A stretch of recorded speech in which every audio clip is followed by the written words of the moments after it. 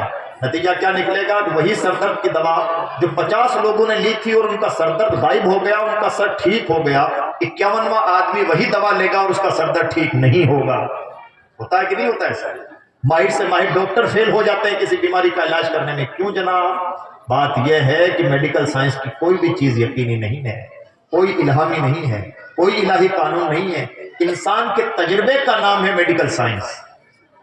بار بار ہم نے ایک ہی طرح کا کام کیا اور ایک ہی طرح کا رزلٹ آیا تو ہم نے مان لیا کہ ایسا کرنے سے ایسا ہوتا ہے، ایسا کرنے سے ایسا ہی ہوتا ہے، یہ یقینی بات نہیں ہے۔ آج جتنے طرح کے مکان ہم ڈیزائن کروا لیتے ہیں، کیا پہلے دن انسان اس طرح کے مکان ڈیزائن کروا پاتا تھا؟ ہر چیز کو جب ہم دیکھیں گے، یہ شامیانہ اس طرح کا نہیں ہوتا تھا، لباس اس طرح کا نہیں ہوتا تھا، ہماری بیٹھکیں اس انداز کی نہیں ہوتی تھی، ہمارا کھان پان اس انداز کا نہیں ہوتا تھا، یہ کرسیاں، یہ چیزیں جتنی بھی ہمیں نظر آ رہی ہیں، آسائش کا سامان، یہ کوئی بھی پہلے دن میں رول ماڈل نہیں بنتا ہے، بلکہ انسان ٹھوکریں کھاتا رہتا ہے، بہتر سے بہتر، آرام دہ سے آرام دہ، اچھے سے اچھا، خوبصورت سے خوبصورت بناتا رہتا ہے۔ اسی کا نام ہے دنیا۔ ہماری باتوں کا بھی یہی حال ہے، پہلے دن ہم اتنے ہوشیار اور چرب زبان، بلکہ 1.5 ہوشیار نہیں تھے جتنے آج 1.5 ہوشیار بن گئے۔ آج ہر انسان کے منہ میں زبان آ گئی اور انسان بڑا چرب زبان ہو گیا ہے اور سمجھتا ہے کہ میں بڑا ہوشیار اور دانا ہوں۔ بہت سارے تجربات کا نچوڑ ہے جو انسان اپنی زبان سے بولتا ہے، بہت ساری کتابوں کا مطالعہ اور حاصل ہے انسان جو اپنی زبان سے بولتا ہے۔ یہی تو ہے دنیا۔ یعنی ہماری دنیا میں جب ہم غور و فکر کریں گے تو یہ پائیں گے کہ کوئی چیز ہمیں عام طور پر یقینی نظر نہیں آتی، لیکن اس بے یقین دنیا میں صرف اللہ کی کتاب ہے جو یقین والی کتاب ہے، اور اس درجہ یقین والی کتاب ہے کہ اللہ ارشاد فرماتا ہے ذالک الکتاب لا ریب فیہ، یہ کتاب وہ ہے جس میں شک شبے کی کوئی گنجائش ہی نہیں۔ ہماری ہر بات تجربے کی بات، ہماری ہر بات غلط ہو سکتی ہے، ہماری ہر بات ٹھوکروں کا نتیجہ، اللہ کی کتاب کی ہر بات لوہے کی لکیر۔ یہ فرق ہے اس دنیا کی باتوں میں، دنیا میں اور اللہ کی کتاب۔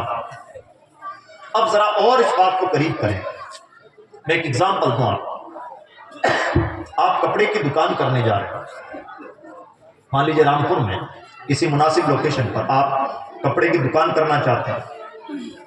آپ کے چچا ہیں جو پچھلے 50 سال سے 40 سال سے کپڑے کا کاروبار کر رہے ہیں، وہ آپ سے کہیں بھتیجے آپ رامپور کے مارکیٹ میں پہلی مرتبہ اتر رہے ہیں، اور چونکہ کپڑے کی منڈی میں اتر رہے ہیں اور میں کپڑے سے پچھلے 40 سال سے جڑا ہوا ہوں، لہٰذا کپڑے کے مارکیٹ میں کام کرتے ہوئے میری 4 باتوں کا دھیان رکھنا، فائدے میں رہو گے۔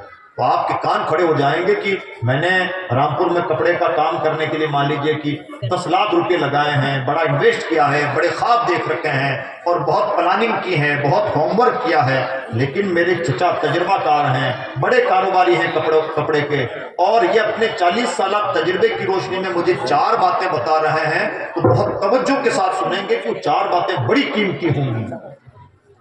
40 سال کا تجربہ کار آدمی کوئی بات بتائے تو وہ قیمتی، اور 7 زمینوں اور 7 آسمانوں کا بادشاہ اپنی بات بتائے وہ قیمتی نہیں۔ کیا مطلب؟ اس کا مطلب یہ ہے کہ ہم نے اللہ کی کتاب کو اتنا سیریسلی لیا ہی نہیں جتنا لیا جانا چاہیے، ہم اس کی گہرائی میں اترے ہی نہیں کہ یہ کلام کس کا ہے، ہم نے جانا ہی نہیں ہے کہ قرآن جو کہہ رہا ہے وہ کوئی تجربہ نہیں ہے، وہ اٹکل پچھو باتیں نہیں ہیں، وہ اندازے کا تیر نہیں ہے۔ قرآن نے جو کہہ دیا آنکھ بند کر کے تسلیم کیجئے، بلکہ اگر کوئی بات نہ بھی سمجھ میں آئے تو مان کے چلیے کہ قرآن کے حوالے سے جو کہا جا رہا ہے بھلے ہماری عقل میں نہ بھی آ رہا ہو، بڑی ہی بات ہے۔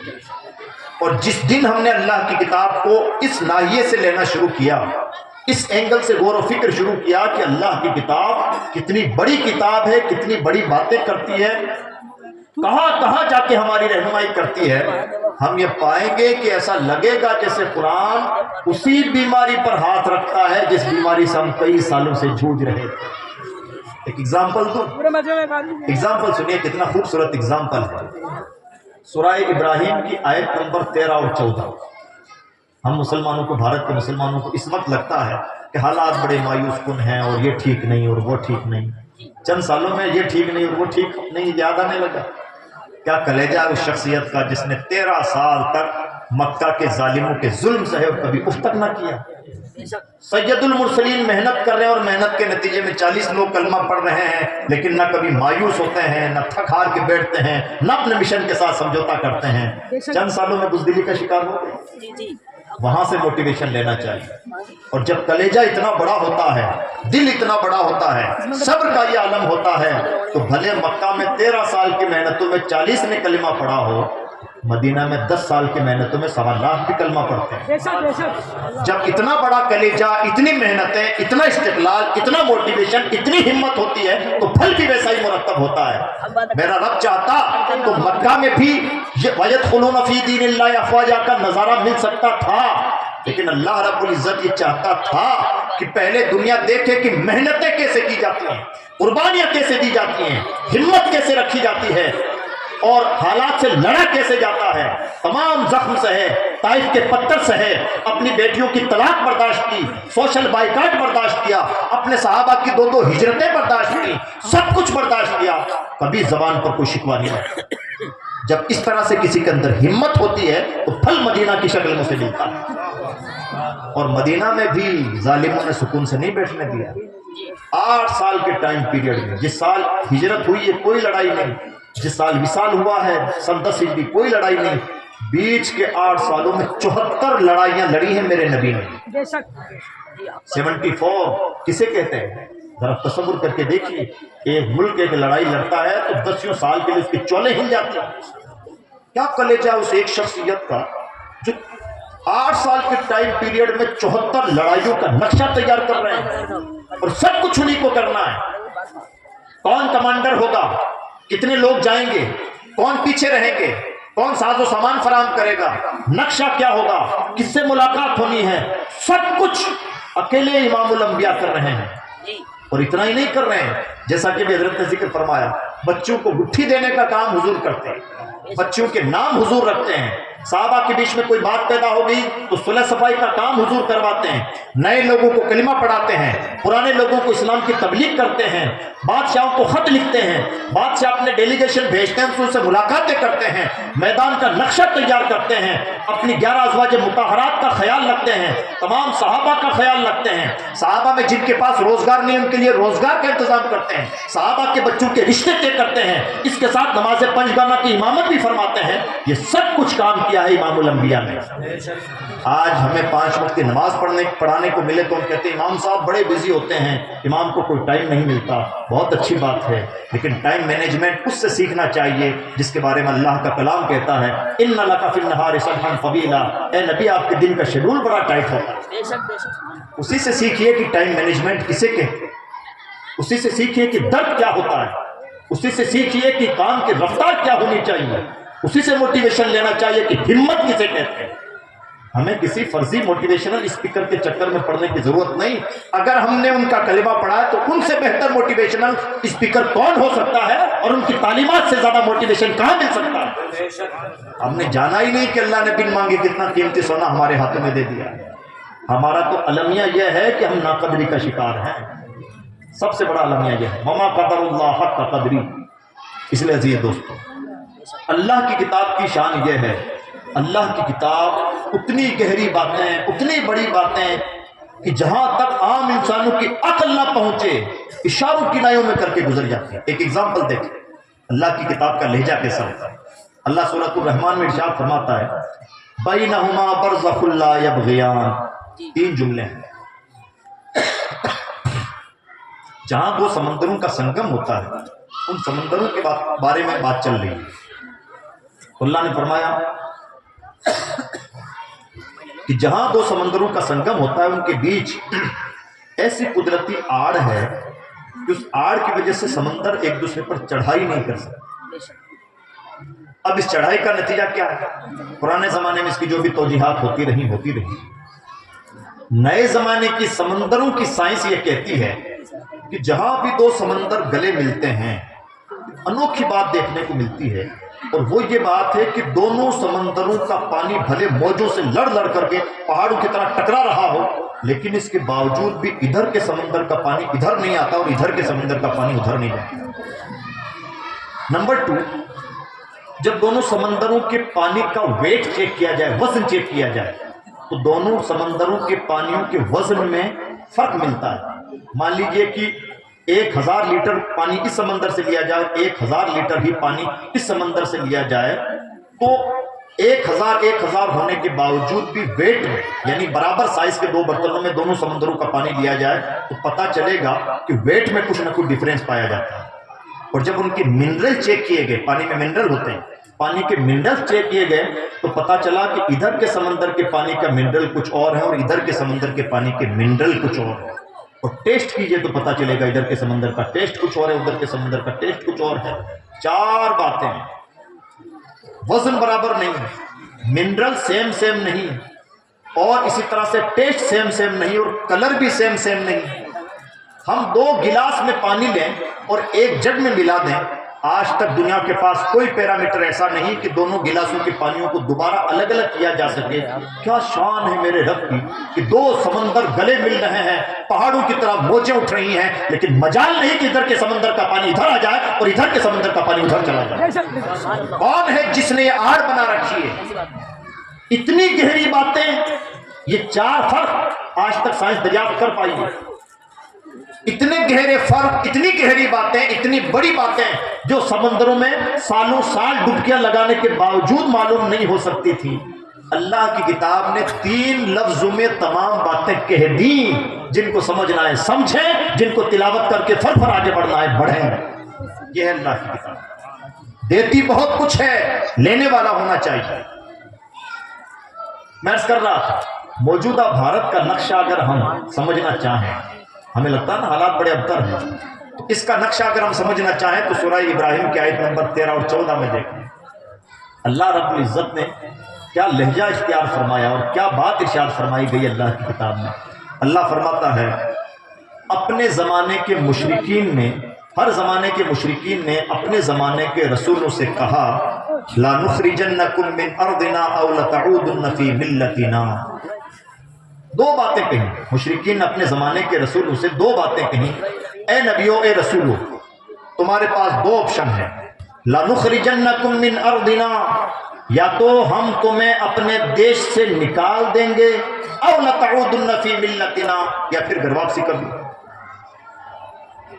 ہمیں ایسا لگتا ہے کہ بڑے دردناک حالات ہیں، قرآن کہتا ہے تمام رسولوں کے ساتھ ہوتا رہا اور باتیں نہیں بدلی ہیں، دیش ہمارا ہے، اگر یہ نہیں تو کہیں اور چلے جاؤ، ایسا نہ تو یہ کر لو، من ارضنا، ہمارے دیش۔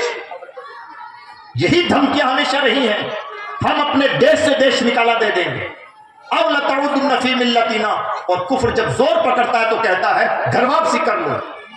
قرآن کہتا ہے یہ بولیاں ہر زمانے کے رسولوں سے بولی گئی، ہمیں لگتا ہے کہ بڑے ٹیڑھے حالات ہیں۔ ذرا مطالعہ تو کریں اللہ کی کتاب کا، اور اس سے آگے بڑھ کے دیکھیں تو اللہ فرماتا ہے وَلَنُهْلِكَنَّ الظَّالِمِينَ، ہم ظالموں کو ہلاک کر کے رہیں گے۔ اور آگے بھی کچھ بشارتیں ارشاد فرمائی گئی، آپ کا ہوم ورک ہے، ذرا دیکھیں تو صحیح کہ قرآن کہاں کہاں کی باتیں کہہ کے گزر گیا۔ ہمارا المیہ یہ ہے کہ جس میں ہمارا ہر حل موجود ہے اس کتاب کو اٹھا ہی نہیں رہے ہیں، اس کتاب سے لو ہی نہیں لگا رہے ہیں، اور ایک آدھ موقع پر نہیں، قرآن تو اشاروں میں وہ باتیں کہہ جاتا ہے کہ کبھی ایمان تازہ ہو جاتا ہے۔ حضرت سیدنا ابراہیم خلیل اللہ نے، دیکھیے کتنی حوصلہ افزا بات ہے، کیسا موٹیویشن اللہ کی کتاب ہے۔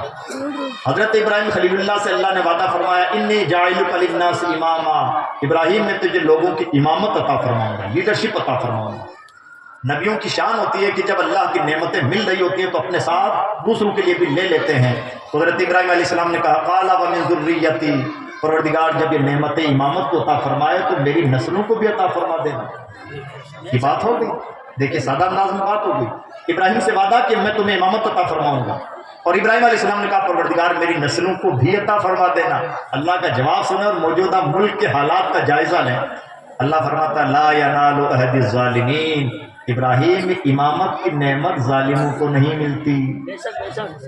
کیا مطلب یہ ہے کہ یا تو کرسی رہتی ہے یا ظلم رہتا ہے، اور اگر کسی لیڈر نے ظلم کرنا شروع کر دیا اس کا مطلب الٹی گنتی شروع، زیادہ دن نہیں چلنا، یہ نظام قدرت ہے۔ کون صاحب ایمان ہے کون نہیں یہ قبر کا فیصلہ ہے، لیکن اگر اس کائنات میں کسی کو قیادت کرنی ہے، لیڈرشپ کرنی ہے، راجنیتی کرنی ہے، بڑا بن کے رہنا ہے، امامت کرنی ہے، تو ظلم چھوڑنا ہی ہوگا، اور اگر کوئی ظلم نہیں چھوڑتا تو انشاءاللہ اس کی الٹی گنتی شروع ہے۔ ظالم ہونے کا مطلب ہی یہ ہے کہ کرسی ڈاوا ڈول ہونے لگی ہے۔ دیکھتے رہیے جمعہ 8 دن کی باتیں، یہ ہے اللہ کی کتاب، وہ باتیں کہتی ہے جہاں انسانوں کے عقل نہ پہنچے۔ شرط یہ ہے، یوں ہی حضرت عبداللہ بن عباس نے نہیں کہا تھا میری اونٹ کی نکیل بھی گم ہو جاتی تو قرآن پاک سے تلاش کرتا۔ المیہ یہ ہے کہ ہم اپنے مسائل کا حل بھی تو آخر دیوان غالب میں تلاش کر رہے ہیں۔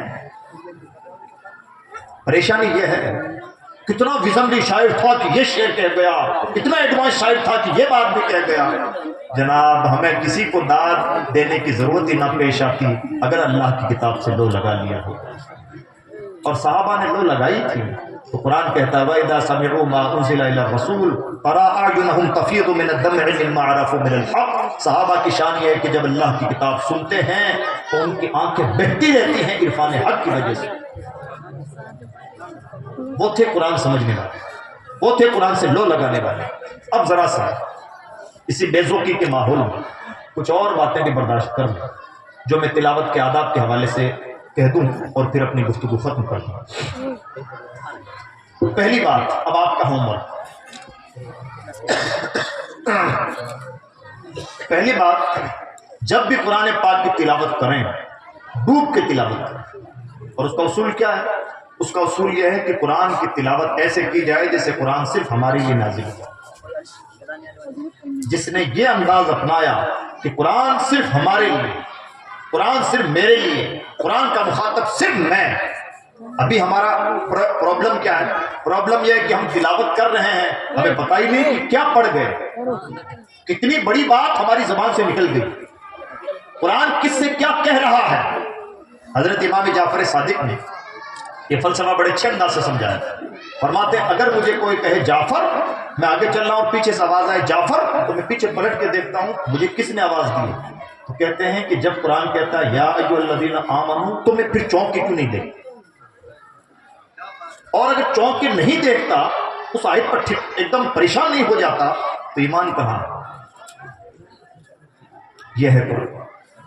جس دن ہم نے یہ انداز اپنایا کہ قرآن کہیں یا ایھا الذین آمنوا کہے اور ہم چوکنے ہو جائیں کہ ہم سے کچھ کہا جا رہا ہے، یا تو یہ کیفیت ہو تو قرآن کی تلاوت کا حق ادا ہوگا، اور اگر یا ایھا الذین آمنوا کہہ رہا ہے قرآن، ہم اپنی زبان سے پڑھ بھی رہے ہیں لیکن چونک نہیں رہے ہیں، پتہ بھی نہیں لگ پا رہا کہ قرآن کیا کہہ رہا ہے، تو اس کا مطلب یہ ہے کہ کہیں ایمان کمزور۔ بے شک بے شک۔ اس لیے ہمیں چاہیے کہ قرآن کی تلاوت بلکہ سنت ہے رسول اللہ کا، رسول اللہ کا جو سنت انداز تلاوت ہے وہ کیا ہے؟ حضور قرآن کی تلاوت ڈوب کے کرتے تھے، اور ڈوب کے کرنے سے مراد جب کوئی آیت رحمت آتی حضور کا چہرہ کھل اٹھتا، اور دور سے دیکھ کے بھی لوگ پہچان سکتے تھے کہ حضور نے کسی آیت رحمت کی تلاوت کی۔